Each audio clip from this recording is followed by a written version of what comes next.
Халайық, сіздерге жақсы жаңалығымыз бар. Назарбаевтың тағы бір ескерткіші алынып тасталды. Тоқаев қаңтар қырғыннан кейін өткеннен сабақ алып, Назарбаевқа берілген артықшылықтарды шетінен алып тастап жатыр.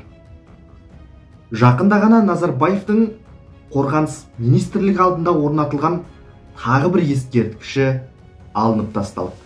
Енді оны мұражайға ауыстырмақ көрінеді. Бұл да Тоқаевтың өткен тарихтан сабақ алып түсінуі болса керек. Біз сіздерге тарихтың қалдырған үлкен сабағын айтатын боламыз. Сталиннің тұсында Молотовтың атақ даңқы жер жарды. Сталин өлсе, осы адам кеңестер одағын басқарады деген пікірлер ашық айтыла бастады.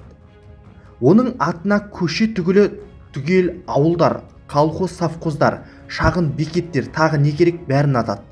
Елдің түкпір-түкпірінде Молотов ауылдар қаптап кетті. Қайда барса да оның бір ауыз сөзі жазылған тақтайшалар ілулі тұрды. Газет беттерінен оның сөзі түспеді. Жаппай террор кезінде оның сөзі шешуші рөл атқарды. Миллиондаған адамдар азаппен қырылды. Олардың отбасыларынан келген, тіпті түрмелерде жатқан ақын, жазушы, ғалым, саясатшылар өз қандарымен жазған бір жапырақ қағазы да оқылмады. Ал соңы не болды?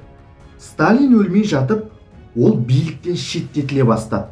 Ал Сталин өлген соң тіпті төмендетіліп, ең ақыры жеңілдіктерінен айырылып, көшеде кетіп бара жатқан адамдар оның бетіне түкіруге дейін барды. Оны сол кездегі билік басында отырғанда жасаған зұлымдығынан зардап шеккен адамдар қай жерде көрсе сол жерде бетіне басып масқара етті. Кезіндегі бүкіл ауылдар, бекеттердегі атаулардың бәрі қайтадан алынып тасталды. Ең ақыры оның тіпті партиялық билетінде тартып алып, өзін партиядан шығарып тастады. Коммунист көсемдеріне берілетін артықшылықтар да ізім қайым жоғалды. Қартайып, қаусаған шалдың сөзі енді ешкімге керек болмай қалды. Ал Кагановичті білмейтін адам аз шығар. Оның қол қоюымен мыңдаған адам о дүниеге аттанды. Тіпті Москваның қаншама тарихи ғимараттарын қиратқан да осы адам. Бірақ Сталин оны керісінше қолдап қойып отыр. Оның сөздері Молотов сияқты дәріптелді. Тағы да сондай ауылдар мен қалаларда оған неше түрлі тартулар жасалды. Бірақ соңы не болды? Ол тіпті кезінде қол астында болған Хрущевке, өзінің қол астында болған Хрущевке өзін өлтірмеуін сұрап телефон соғып жалынған екен. Ал соншалықты қабілетті болмаса да соғыста жеңістен гөрі қателіктері көп болған Ворошиловтың үстінен мадақ-жыр қарша борады. Ал соңы не болды? Сталин өлісімен тағы бәрі құрдымға кетті. Мен не себепті бұл үш адамның атын айтып отырмын? Бұл қатарға Микоянды, Маленковты, Сусловты да қосуға болады. Бірақ әзірге осы да жеткілікті. Мына жоғарыда айтқан үш адамда биліктің шыңында тұрғандар еді.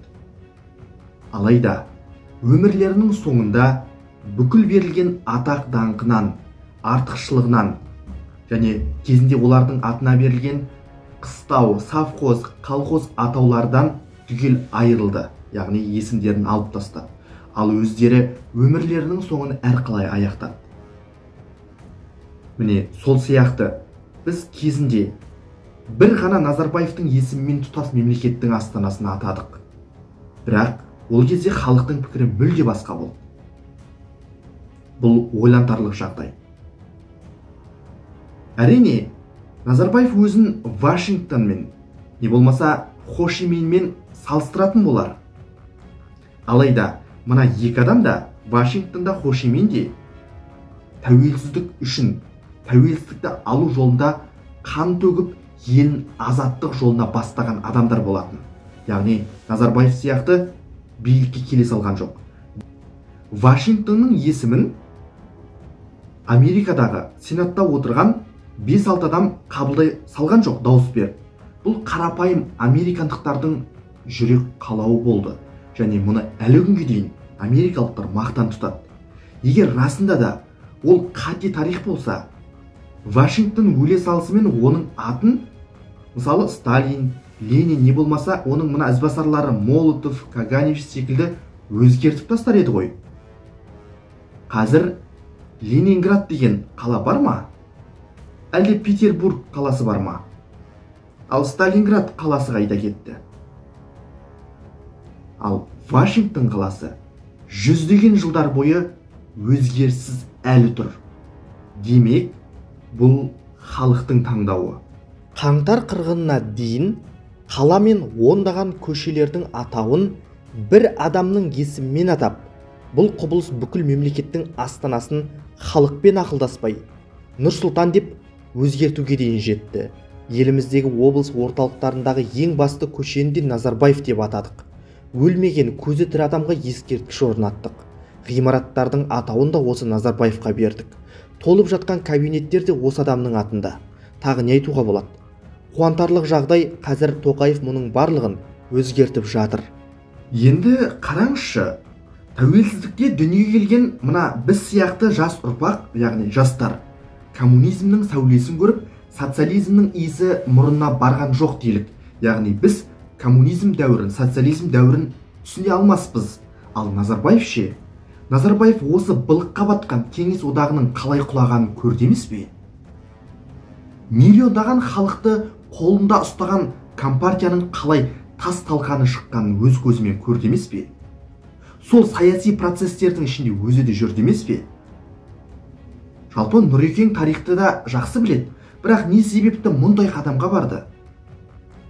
Әлде патшаны оның айналасы жасайды дегендей, айналасындағы адамдарды Назарбаев дұрыс таңдамады ма екен?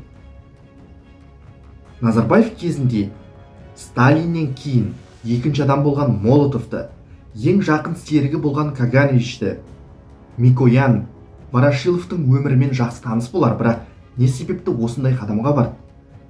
Ал енді халайық сіздерге сұрақ, осы Назарбаев тәуелсіз Қазақстанның тарихында қандай адам ретінде қалады деп ойлайсыз?